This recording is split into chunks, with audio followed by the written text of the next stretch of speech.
টমেটোর সস বা কেচাপ তো অনেক খেয়েছেন, কিন্তু জলপাইয়ের সস কি খেয়েছেন কখনো? হ্যালো এভরিওয়ান, আসসালামু আলাইকুম।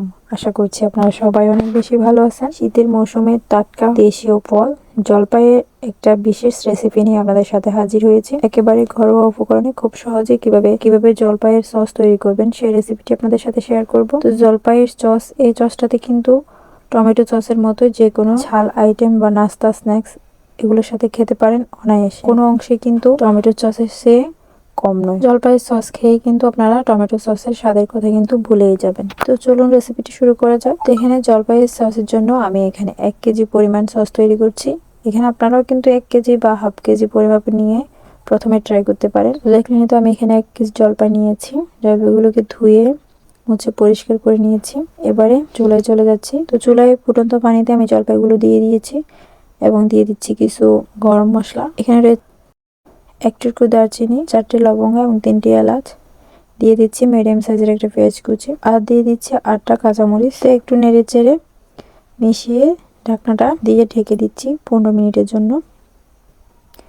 মিডিয়াম টু লো হিটে 15 মিনিট জলপাইগুলো সিদ্ধ করে নেব। 15 মিনিট পর দেখুন জলপাইগুলো সিদ্ধ হয়ে গেছে। তো জলপাইগুলো সিদ্ধ হয়ে গেছে কিভাবে বুঝবেন? এই যে অধিকাংশ জলপাই যখন এরকম ফেটে গিয়েছে, তার মানে বুঝতে হবে আমাদের জলপাইগুলো সিদ্ধ হয়ে গিয়েছে। এবার একটা আমি ঝাঁঝরির সাহায্যে জলপাইগুলো নামিয়ে নিচ্ছি। জলপাইগুলো নামিয়ে নেওয়া হয়ে গেলে যে অবশিষ্ট পানিটুকু থাকে ওই পানিগুলো কিন্তু ফেলবো না, এগুলো কিন্তু পরে কাজে আসবে। তো পানিগুলো আমি এক সাইডে রেখে দিব আর জলপাইগুলো একটু ঠান্ডা করে নেব। ঠান্ডা করে নেওয়া হয়ে গেলে এভাবে হাতের সাহায্যে ম্যাশ করে জলপাইগুলো সবগুলো বিচি আমি ফেলে দিচ্ছি। যাতে একটা বিচিও না থাকে সেটা নিশ্চিত করে নেবেন। তো পরবর্তীতে যখন জলপাইয়ের পিউরি করবেন তখন কিন্তু ব্লেন্ডারে দিলে এই জলপাইয়ের বীজ কিন্তু সমস্যা করবে। এজন্য একটা বীজ যাতে না থাকে সেটা নিশ্চিত হয়ে নিতে হবে। তো সবগুলো জলপাইয়ের বীজ ছাড়ানো শেষ। এবার আমি ব্লেন্ডারে অফ স্ক্রিনে ব্লেন্ড করে নিয়েছি। আর ব্লেন্ড করার সময় এই যে আমি পানিগুলো রেখে দিয়েছিলাম জলপাইয়ের সিদ্ধ করা পানি, সেই পানিগুলো কিন্তু আমি ব্লেন্ডার করার সময় দিয়ে দিয়েছি যাতে করে সহজে ব্লেন্ড হয়ে যায় জলপাইয়ের পিউরিটা। এখানে দেখুন আমার জলপাইয়ের পিউরিটার ঘনত্ব ঠিক কেমন হয়েছে। বেশি পাতলাও করিনি আবার বেশি ঘনও না। এবার আবারও চলে যাচ্ছি চুলায় একটা ফ্যান বসিয়ে তাতে দিয়ে দিচ্ছি এই জলপাইয়ের পিউরিটা। পুরোটা পিউরিটা আমি দিয়ে দিচ্ছি। এবার চুলার হিট মিডিয়াম টু লো হিটে রেখে অনবরত নেড়ে নিচ্ছি যাতে তলানিতে লেগে না যায়।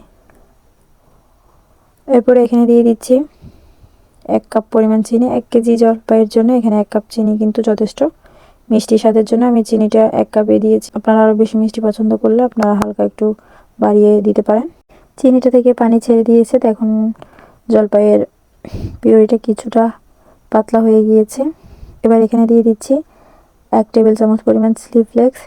ঝাল স্বাদের জন্য কিন্তু আমি এর আগেও 8টা কাঁচামরিচ দিয়ে দিচ্ছি এবং এখানে সৌন্দর্যের জন্য এটা তেমন একটা ঝাল ক্রিয়েট করবে না। তারপর দিলাম 1 টেবিল চামচ চিলি ফ্লেক্স। এবার দেখুন জলপাইয়ের পিউরিটা অনেকটা ফুটে এসেছে।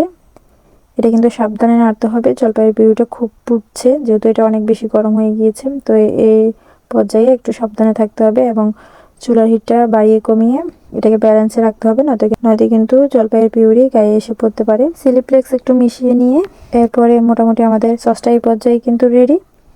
তারপর আপনারা সংরক্ষণের জন্য এখানে দিয়ে দিতে পারেন, ভিনেগার দিতে পারেন। তো আমি সংরক্ষণ করব যেহেতু, এই জন্য ভিনেগার দিয়ে দিচ্ছি এখানে 1/4 কাপ পরিমাণ। ভিনেগার দিয়ে একটু মিশিয়ে এ পর্যায়ে অনেকটা রেডি বলা চলে। তারপর আমি এখানে ভিডিও সৌন্দর্যের জন্য ফুড কালার এড করেছি। গ্রিন ফুড কালারটা এখানে দিয়েছি যেহেতু জলপাইয়ের কালারটা সবুজ।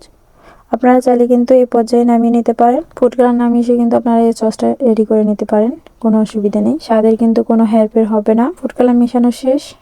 এবার কিন্তু আমার সসটা রেডি। ঠান্ডা করে এটা আমি কাচের বয়ামে খেয়ে নিব। জলপাইয়ের আচারটা কেমন দেখতে লোভনীয় এবং সুন্দর লাগছে। ভিনেগার দেওয়ার কারণে আপনারা এটা কিন্তু 6 মাস নর্মাল ফ্রিজে সংরক্ষণ করতে পারবেন। আর এর বাইরে ডিপ ফ্রিজে রেখেও কিন্তু এটা খেতে পারেন। যে কোনো ঝাল আইটেম, সমোসা, সিঙ্গারা, রোল বা যে কোনো পাকোড়ার সাথে এই শীতের দিনে এই সসটা কিন্তু জমে যাবে। একবার যদি আপনারা জলপাইয়ের এই সসের রেসিপিটা ট্রাই করেন তাহলে কিন্তু আপনারা এই সসের ফ্যান হয়ে যাবেন। তো আশা করছি আমার রেসিপিটি আপনাদের কাছে ভালো লেগেছে এবং সহজও লেগেছে। ভালো লাগলে like, comment, share and subscribe করে আমার চ্যানেলের পাশে থাকবেন। সবাই অনেক বেশি ভালো থাকবেন। আল্লাহ হাফিজ।